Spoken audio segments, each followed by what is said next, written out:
नमस्कार मंडळी, अर्चना कापरे या माझ्या YouTube चॅनलवरील मखमली मोरपीस या शृंखलेमध्ये आजपासून आपण एक नवीन सदर चालू करत आहोत.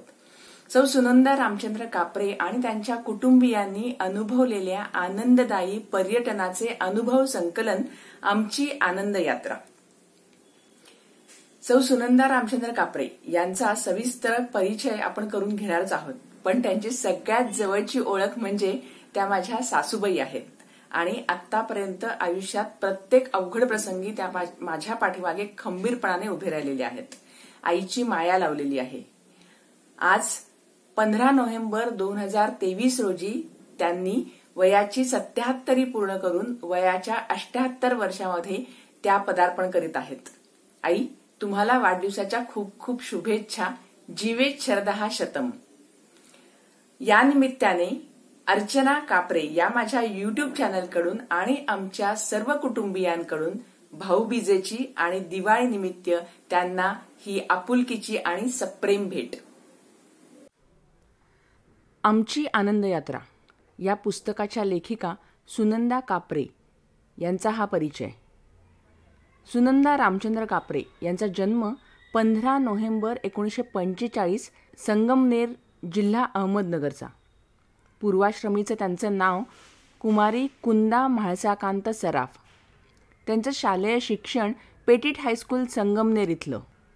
SSC नंतर STC म्हणजेच सिनियर टीचर सर्टिफिकेट हा कोर्स त्यांनी पूर्ण केलाय. पुणे विद्यापीठाची BA BEd आणि SNDT विद्यापीठाची MA तसंच टिळक महाराष्ट्र विद्यापीठाची हिंदीची पंडित ही पदवी त्यांनी प्राप्त केली आहे.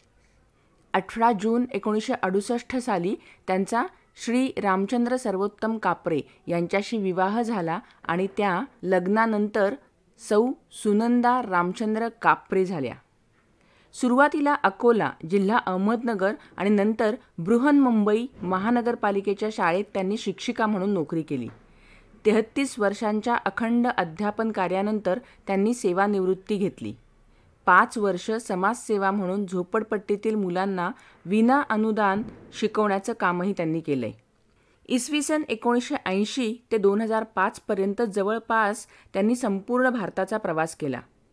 2005 मध्ये सिंगापूर, थायलंड, मलेशिया या परदेशी सहलीचाही त्यांनी अनुभव घेतलाय. तसंच मैत्रिणींसोबत युरोप टूरही त्यांनी केली आहे. 2009 मध्ये अंदमानाची नाविन्यपूर्ण सफर केली आहे. मराठी प्रवास वर्णन लेखक वाचक मंचाच्या त्या उपाध्यक्षा होत्या. सफरीला जाऊ इच्छिणाऱ्या नवीन प्रवासी मित्रमैत्रिणींना अनुभवसिद्ध आणि मार्गदर्शन मिळावं या दृष्टीने केलेला हा लेखन प्रपंच आणि कुटुंबियांच्या मदतीने आकारास आलेलं हे पुस्तक आमची आनंद यात्रा.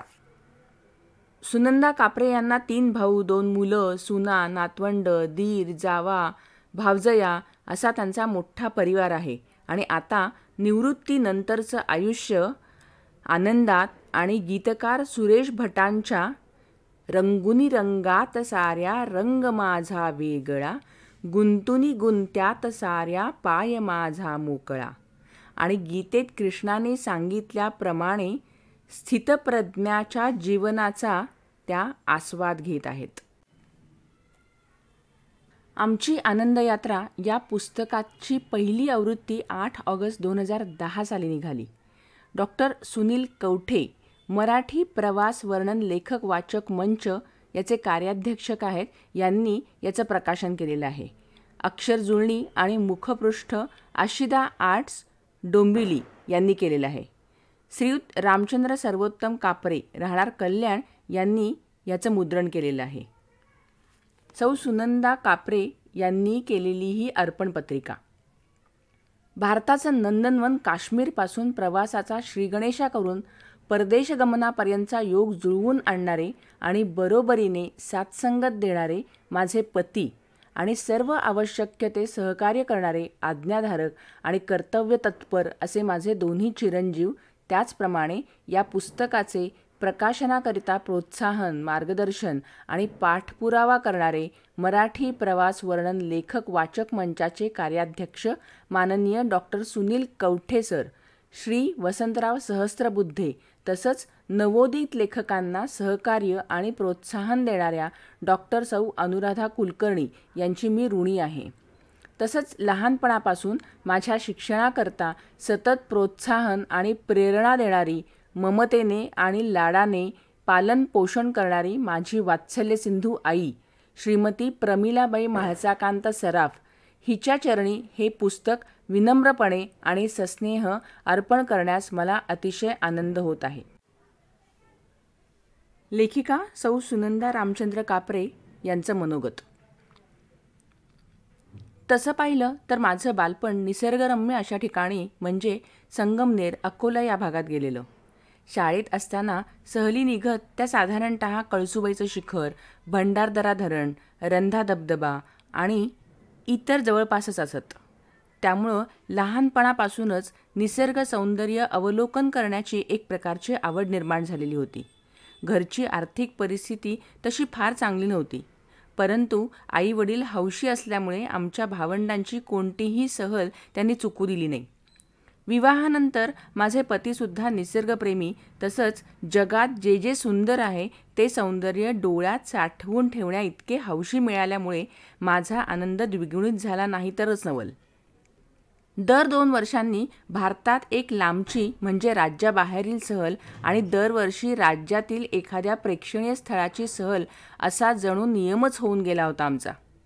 त्यामुळंच ते कोकण दर्शन असो की गोवा, महाबळेश्वर, नाशिक, त्र्यंबकेश्वर, सप्तशृंगी देवी, तुळजापूर, गाणगापूर, अक्कलकोट, पंढरपूर, गोंदवलं, शिखर शिंगणापूर, शेगाव, कारंजा, नागपूर, रामटेक, तिथलाडोह, माहुरवणी, अंबेजोगाई किंवा राज्याबाहेरील गुजरात, द्वारका, गंगासागर, कोणार्क, सिमला, कुलू मनाली, रोहतांग पास, राजस्थान, मेवाड, अबू, जयपूर, जोधपूर, जैसलमेर, इंदौर, उज्जैन, महेश्वर, दक्षिण भारत, मांडू, सासमगीर इत्यादी ठिकाणं असोत.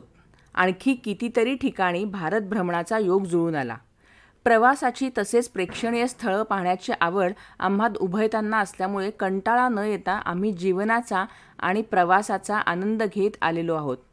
पूर्वी विचारवंतांनी म्हटले आहे त्याप्रमाणे केल्याने देशाटन पंडित मैत्री सभेत संचार मनुजा चातुर्य येते फार.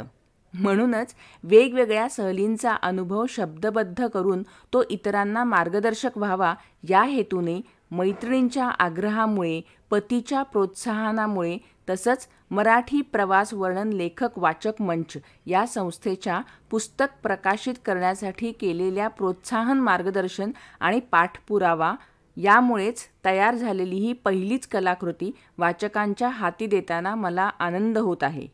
तो अवर्णनीय आहे. हे पुस्तक वाचकांच्या पसंतीस उतरेल आणि अशी मला आशा वाटते. माझ्या अनुभवाचा फायदा नवोदित प्रवासी मित्रमैत्रिणींना झाला तरी मला कृतकृत्य झाल्यासारखे वाटेल. नवोदित लेखकांना प्रस्तावना देण्याचे धाडस सौ कुलकर्णी यांनी केले आहे, त्याबद्दल त्यांचे आभार. डोंबिवली इथे राहणाऱ्या डॉक्टर सौ अनुराधा कुलकर्णी यांनी या पुस्तकाला दिलेली ही प्रस्तावना. सौ कापरे यांचं प्रवास वर्णन आपल्याला घरबसल्या प्रेक्षणीय स्थळी फिरवून आणतं.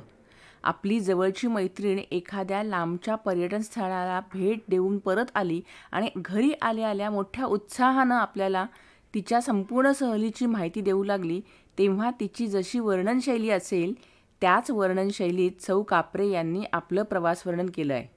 यात आल्या आल्या म्हणण्याला खूप महत्त्व आहे, कारण आपण प्रवासातून जेव्हा नुकतेच परत आलेलो असतो त्यावेळी आपण अनुभवलेल्या रमणीय स्थळांची अद्भुतता आपल्या मनावरून ओसरलेली नसते. त्यातला आनंद, उत्साह ताजाच असतो. मिळालेल्या दृष्टीसुखामुळे आपल्याला स्वतःच्याच भाग्याचा हेवा वाटत असतो. शिवाय एवढा मोठा प्रवास निर्विघ्न पार पडून आपण सुखरूप घरी परतलो याबद्दलही समाधान असतं. आणि मुख्य म्हणजे सर्व बारीक सारीक तपशील स्पष्ट आठवत असतो. काही काळ गेल्यानंतर मात्र आपल्या सहलीच्या वर्णनात तेवढा उत्साह राहत नाही. सौ कापरे यांचं संपूर्ण लिखाण प्रवास नुकताच करून आल्याप्रमाणे टवटवीत आहे. त्यात प्रवासाला केव्हा, कसे निघालो, काय काय पाहिलं या वर्णनातील एकही दुवा सुटलेला नाहीये.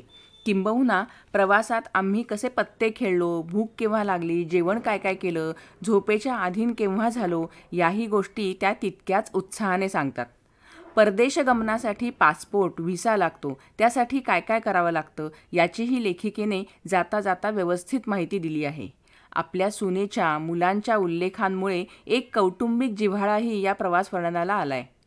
चित्रकूटच्या वर्णनात आदरणीय नानाजींबद्दल तसंच अंदमानच्या वर्णनात क्रांतीवीर सावरकरांच्या बद्दल जरा अधिक माहिती द्यायला हवी होती असं वाटतं. सिंगापूर, बँकॉक, पट्टया, मलेशिया या सहलीचे मात्र लेखिकेनं नेटकं इत्तमभूत वर्णन केलेलं आहे. त्या वर्णनात एक मनोज्ञ सहजता आणि पारदर्शीपणा आहे. पॅरासेलिंग तसंच अंडर वॉटर वर्ल्डचं वर्णन डोळ्यासमोर ते चित्र उभं करतं. काही अपरिहार्य शब्द सोडले तर लेखिकेनं आपल्या वर्णनात उगाच इंग्लिश शब्द वापरलेले नाहीयेत. ही उल्लेखनीय गोष्ट आहे. बँकॉकला ड्रीमलँड वर्ल्डमध्ये वेगवेगळ्या राईड्स आहेत. त्या करताना ज्येष्ठ नागरिक असल्याने बंधनं येतात. त्यामुळे तरुणपणीच या सहलीला यायला हवं होतं ही लेखिकेला जाणीव होते. परंतु गंमत अशी आहे की तरुणपणी माणूस आपले बस्तान बसवण्यात, मुलांना यथायोग्य घडवण्यात एवढा जखडलेला असतो की त्याला खरोखर लांबच्या पर्यटनात सवड मिळत नाही आणि मुख्य म्हणजे तेवढी आर्थिक साठवणही झालेली नसते. या उलट ज्येष्ठ वयात सेवानिवृत्तीमुळे वेळ आणि पैसे दोन्हीही गाठीशी असतात. त्यामुळे या सहलीला ज्येष्ठांची अधिक वर्णी लागते. पण हे अपरिहार्य आहे. शिवाय आजकाल जीवनाकडे बघण्याचा दृष्टिकोनही बदलल्यामुळे वृद्धत्व लवकर येत नाही. शारीरिक मानसिकदृष्ट्या साठीचे तरुण मस्त असतात. ही खरोखरच चांगली परिस्थिती आहे. लेखिकेच्या सुदैवाने त्यांना देशविदेशीच्या सहलींचा उत्तम अनुभव घेता आला. घरच्या मंडळींप्रमाणे मैत्रिणींच्या मंडळांबरोबरही पर्यटनाचा आनंद लुटता आला.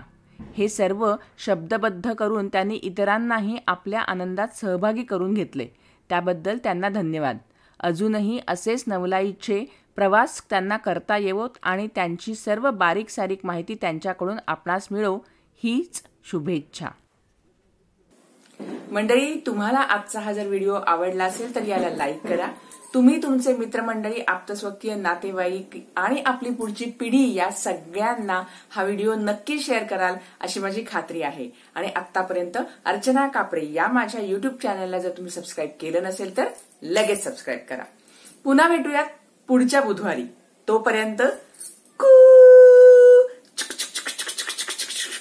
झूम प्रवासाची स्वप्न बघत राहा. धन्यवाद.